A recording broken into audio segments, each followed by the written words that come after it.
chart and some new aspect of the case. I'd like to introduce R.B. Cutler.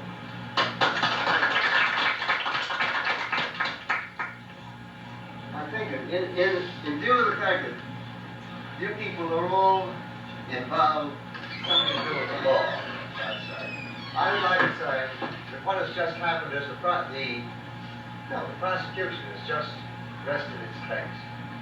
This is the defense. You will find that I will give you will not be happy, or everybody smiling and happy and understanding of everything, because there are other things, there are other ways of looking at things in which you are forced by the facts of the existence of things to understand things differently from perhaps the way they've been printed, the way they've been presented, and the way they're on television or radio. So just prepare yourself to be able to look at the other side of the coin.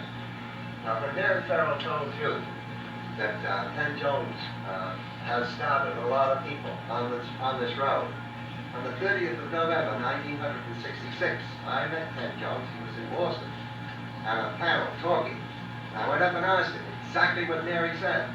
I said, Ken, what can I possibly do? He said, research the hell out of anything that you think is important. I was an architect at the time, as you can see from this drawing. You should be able to say, look, this guy knows how to draw somehow. I mean, what the hell? All this is his credit. Simple drafting. That's really all it is. But you do have to use your head in order to make the lines come out in the right place. So, what I want to do is to show you that since 1900, I started in 1970 because a friend of mine asked me to do a drawing of Dealey Plaza and show the crossfire that another friend of his had written in an article. It's Computer and Automation, May 1970.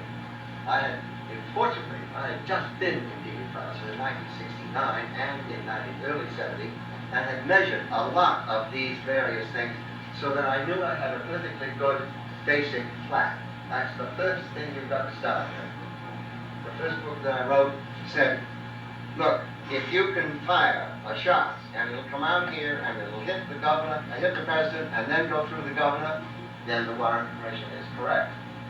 It's impossible. I made five different locations of the limousine along Elm Street, and not one of them made the bullet go in here, out here, in here, out here, down, round, back, and then in the back. Not one. So that was a good beginning. So they knew that they knew I had something going for them. So again, I started off, I have been researching what's called matching shots with wounds. And you've got some scars. For instance, there's a scar over here, two scars over here, one on the pavement and one on the curb. That's what I call scars. You've got scars on the limousine.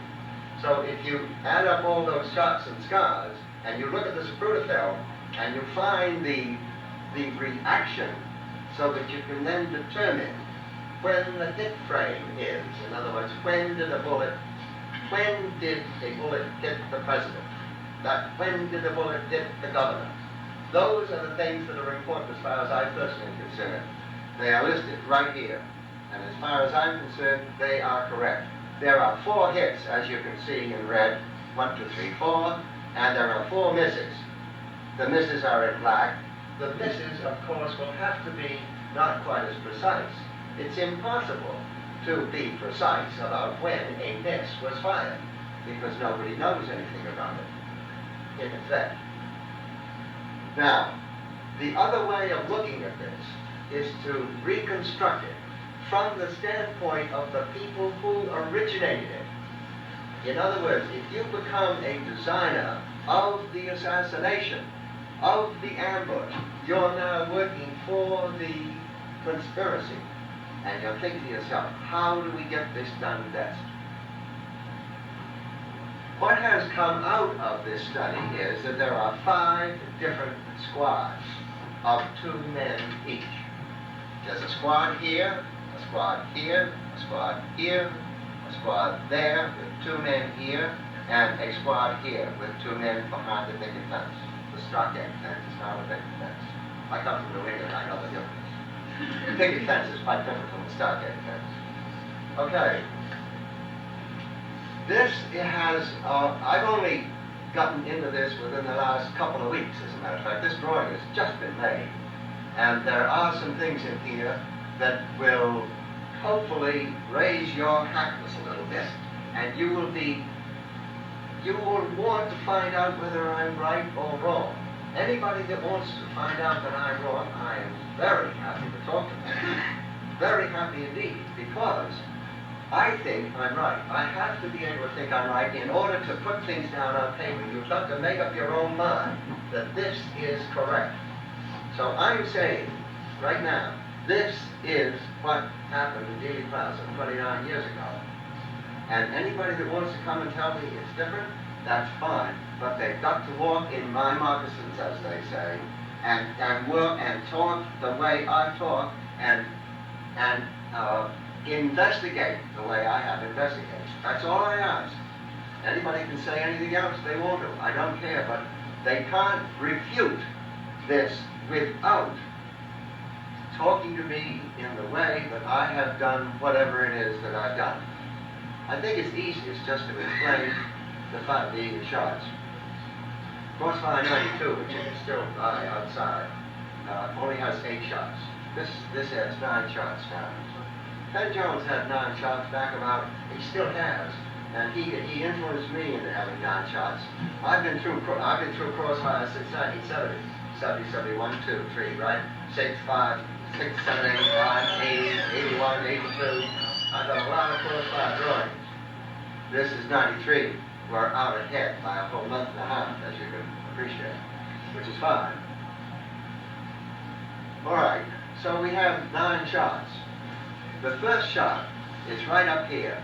This squad is called, I call them the planter. Penn said one day, he said, you know, somebody must have told those guys to go up and fire a couple of shots out of that window so that they'd have the cartridges, the holes.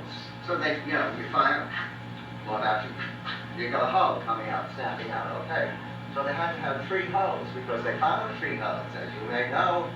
They found 3 holes, and then they found the rifle. The rifle was found about in that position here. You haven't got enough room for the whole TSPD.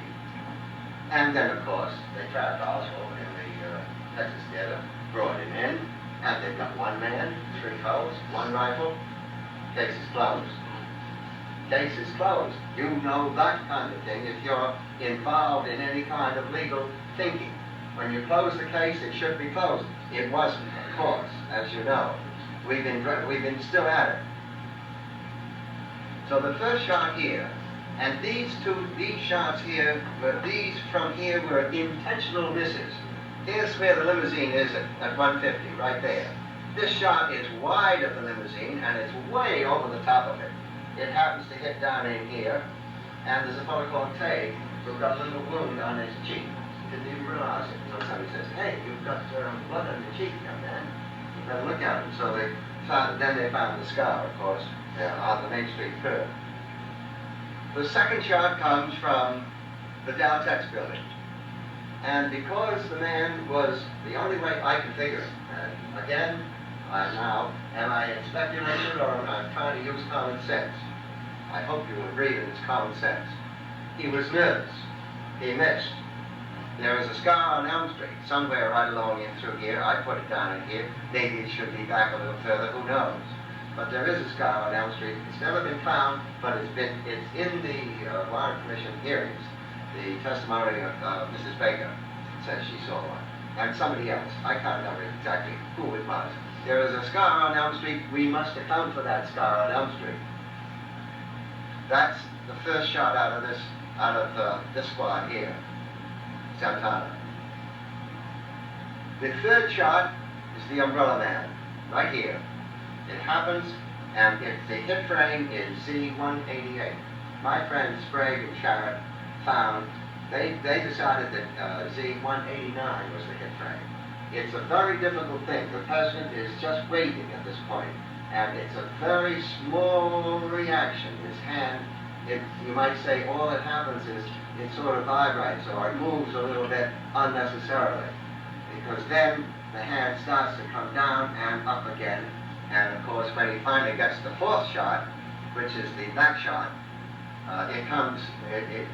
he goes into this kind of thing, and he's bringing his hands up like this. And he's also bending forward. But the umbrella man, of course, firing a poison flechette, which is a mini rocket, a self-propelled mini rocket, electrically propelled. The umbrella had a trigger down here you can press, which would then activate the flechette, which went out through the umbrella and went into the president's throat, just above the collar line and just under the Adam's apple. That a lot of people cannot possibly understand. And I must say that when we first found out, in 1975, we found out that the umbrella was a weapon, because you cannot wound the president in the throat unless you are on the limousine side of the Stemen sign. And the Stemen sign, as you know, has been taken away. So how could we reconstruct it? But you have to reconstruct it. That's what you're supposed to do with your imagination. You've got to. You're going to do this. Because from here, you couldn't get by the Stemen sign if you wanted a bullet in the president's throat at that point. If you're firing from behind the fence, a great many people still say that that's where the throat wound occurred, with the origin of the shot. It did not. It couldn't, because you cannot get through the sign and have the bullet enter at 188. Therefore, you have to find somebody. And if you look at Willis 5, if any of you know Willis 5, you will find the umbrella man with the umbrellas over his head, and all the people along there on the right-hand side of Willis 5, they're all applauding, or they're waving, or they're not trying to point and kill or anything like this. So therefore, by a simple process of elimination, the man who hit the president in the throat at 188 must be on the limousine side of the Stemen sign. That's why we have the umbrella man right here. You couldn't help but say the umbrella, therefore, must be a weapon. You then figured yourself, well, okay, I had a bullet. No, I had a little pellet with a CO2 handle and all, pretty tricky. Zing, you shoot a small pellet and it goes into the president's throat. We sent the umbrella man down to Fletcher Crowley, who's book, by the way, JFK. You may know that book now. Fletcher immediately sent a letter back saying, hey, instead of that pellet, try this little flechette. He has since said that only about 50 people knew about that flechette in 1963. Therefore, of course, the most important thing to do was to get that flechette out of the president's body. Had it been found at autopsy, all hell would have broken loose. Plus the fact, of course, this was a frontal shot, and it made it quite difficult for Oswald to fire 3 shots here and yet wound the president in the front. Therefore, this, again, you get David Lifton's book, Best Evidence, and he turns up the idea of pre-autopsy surgery. It's most important that you recognize that, because that was one of the great things that has happened in the research that's gone into making up a firing sequence such as this. All right, the 5th shot. What's the 5th shot? The 5th shot is the chest shot. From here, from this building window number 14. We got into the TSBD. Larry Harris was one of us, as a matter of fact. I got permission to go into the TSBD in 1977, November 1977. Went up to the roof, then came down to the 6th floor. I looked out that window and I said, exactly. What happened was the governor was hit by a bullet that ricocheted off some part of that tree, some twig, something. There is no reason under the sun for a guy that's being paid $10,000 or $15,000 to go up and kill the president, for him to shoot and wound the governor. None. That's a miss. An unintentional, he made a mistake. What happened is, again, use your head. If you are aiming out the window at the motorcade moving this way, and you're a little nervous, you fire early. You're aiming at the president, you fire early, the damn thing zips off a little bit to its left, goes right through the governor here, governor there, this, And it probably was lost through the floorboards, or it may have been picked up by somebody else before the limousine. You know, the limousine went to the garage that night up in Washington. Who knows who was in there picking up evidence? I mean, evidence was the thing that they were after. And don't think that they didn't pick it up. I'm quite certain. I have no knowledge of that. But if you use your head and think how you would do, what would you do if you were controlling the conspiracy and you're starting with cover-up right away? It's important to consider that, to think that way. Think the way those people thought. What would you do? Don't think about trying to solve the case from your point of view. Think about how it was done, what the operators had to do to absolutely pick up all the stuff they possibly could and make it look, oh, lovely. All right, so that's the sixth shot. The seventh shot is, I don't know, some of you must know the Ricky White story. Roscoe White said he fired 2 shots from behind the stockade fence, and one of them hit the president in the throat. I just told you that's impossible. The other one hit the president in the head. I will tell you in a moment that that is also impossible. So Roscoe White fired 2 shots. Now, I believe that. But why did he fire 2 shots? He fired 2 shots so that these people who are up on the 6th floor and the 3rd floor could have the time to get downstairs and go that way, while everybody else ran over this way to find out what was happening, because here's where the noise was, here's the action. A lot of people saw the puff of smoke, they heard the shots, and they may have even seen Roscoe firing, for all I know. But everybody in Dealey Plaza ran this way, as you know. They ran over the grass knoll, up into the railroad yards, and there was the Secret Service saying, hey, it's all right, Secret Service. You know that story, I'm sure, and this is all part of making up this solution to the Kennedy assassination. It's part of it. It works. You may also know that Ed Hoffman, who was standing way over here on Stemmons, was able to look behind the stockade fence.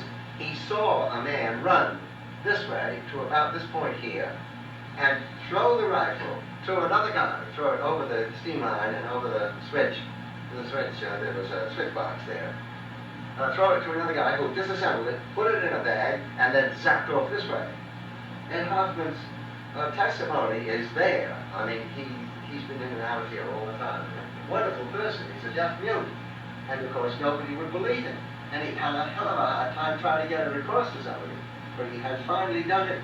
He's been in and out. I've met him. We know him. And they proved it by taking the pictures at the right time. He can see behind the fence. And that is one of the things that happened. This whole thing behind the fence was a pattern of diversion. In other words, if you get somebody running this way and get somebody running this way, people coming up this way might see them. That's exactly what they wanted to do. That's how conspiracy was worked out. So that all these people's attention would be up in here somewhere. And these guys would have a chance.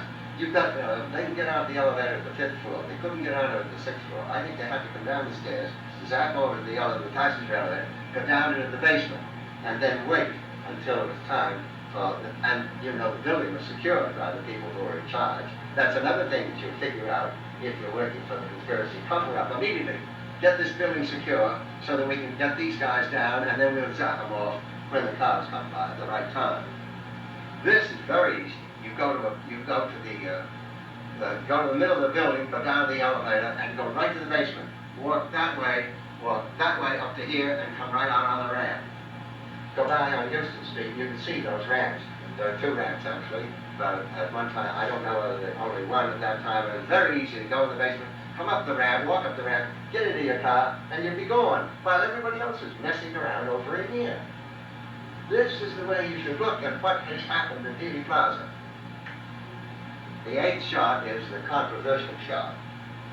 As you heard, Dr. Crenshaw has stated that of course the shot came from the front. If you've seen the Zapruder film and you've seen the head go backwards, you immediately react. I did it. I was a sandwich in between in a lecture. I had the Zapruder film, the guy would lecture, I'd show the film, and then we'd have more lecture and question and answer. So I know for a year and a half, I was absolutely convinced that there's no question. If you see the president's head go back, it's got to be somebody to the front. However, if you start to think, how can we possibly have two shots coordinated within less than an 18th of a second apart from two different directions? And how can you have a shot come into the president's head, which comes in through a hole in his head and does not go out this side, but turns around and goes out this way? It doesn't make any sense. You just have to believe yourself. It's very hard to go against all the printed word, the media, the magazine articles, the books, and your friends. They all say the same thing. There must be a shot from the front. It cannot be a shot from the front. You can go down and stand behind the fence right now and look out, and this, by the way, is at the 6th set of white lines. The 7th set of white lines is right at the bottom of the steps. So you can easily point from here to there. And this tree is exactly in the way. You cannot possibly track the president as he's coming down here and hit him at the time that he has to be hit, which is C3, 1, 2.5, in between 12 and 13. That's the one good thing that the House Select Committee on Assassinations did. The only thing that I know that's of any value in that whole operation, as far as I was concerned. The whole thing was engineered by the CIA. By the way, I can tell you a small story about that too, because I happen to be involved with Dick Sprague and Chris Sharrett in briefing the House Select Committee staff in 1975. No, excuse me, 1976. In the last week of 1976, we spent 5 hours giving them a slideshow and telling the staff, boys, you've got to get started getting interested in conspiracy. By the time these three people got to the committee and the staff had been changed, and they were all just making a sort of a nice thing, asking the critics in for their opinion. What happened was, that's where Dick Sprague found out, began to really find out, that there was a conspiracy, and he started going after it. And they got rid of it right away. As you know, the House Select Committee, they got rid of him, they got rid of Henry Gonzalez, they got in Stokes became chairman, and Robert Cutler became consul. So we do know that some of this thing is correct. So the headshot again, there's one more thing that I'd like to tell you about the headshot, because I think it's important that you understand that everything you see is not perhaps exactly the way you think it is. If you go at the other side of the coin and look at the headshot, you will find that the head goes forward. In 1976, ITAC Company, ITAC Corporation, published a report for CBS on the Zapruder film. They made a very intensive study. It so happens ITAC is about 25 miles from where I am. So when this came out, I got right in the car, went right over and met the guys that did the work.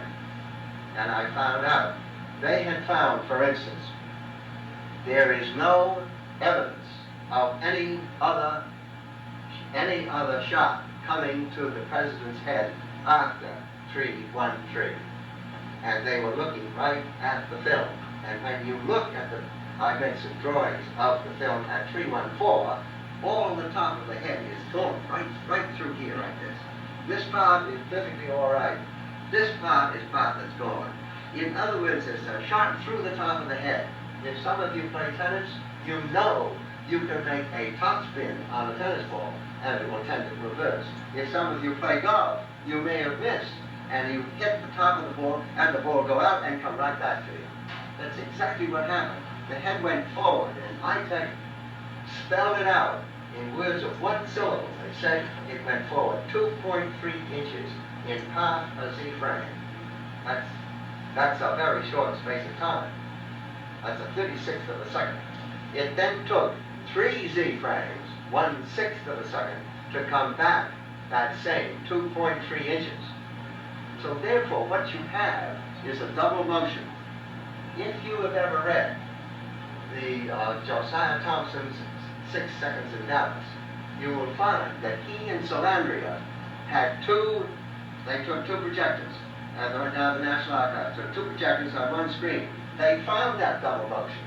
They found the forward motion. This is 1966, I think, or 65, because this book was published in 66. they found that double motion. They saw the head go forward and they saw the head go backwards. They said to themselves, gee, like going backwards, that must be a double shot to the head. They assumed that right away. Ever since 1966, everybody has been having 2 shots to the head. It's a mistake. In 1972, I decided it was a mistake. I've been eminently unsuccessful in convincing anybody that I'm correct. However, this drawing shows what I believe. If somebody can show me how another shot can possibly come from anywhere in Dealey Plaza to make the head go backward, and it goes backwards very carefully, almost right along that path. It's extraordinary. I plotted it on the, have the limousine. Here's the president. You've got, and where does he go? Where does this come? He goes right back along, almost right down the center line. So the head is going backwards along the flight path, along the track of the shot that comes into the top of his head. I don't know that I can say much more. That's crossfire 93. There's 9 shots. The 2 shots here, and all these guys are, this is the way I have it worked out that they did the job. They thought it all out very carefully. They liked the idea of bringing this around here, slowing the limousine down so these guys could, and the poison is one thing that Dick Sprague, my friend Sprague, decided. When we finally got around to the umbrella man thing, then the poison flechette came out in the Senate committee hearings in 1975, I think it was.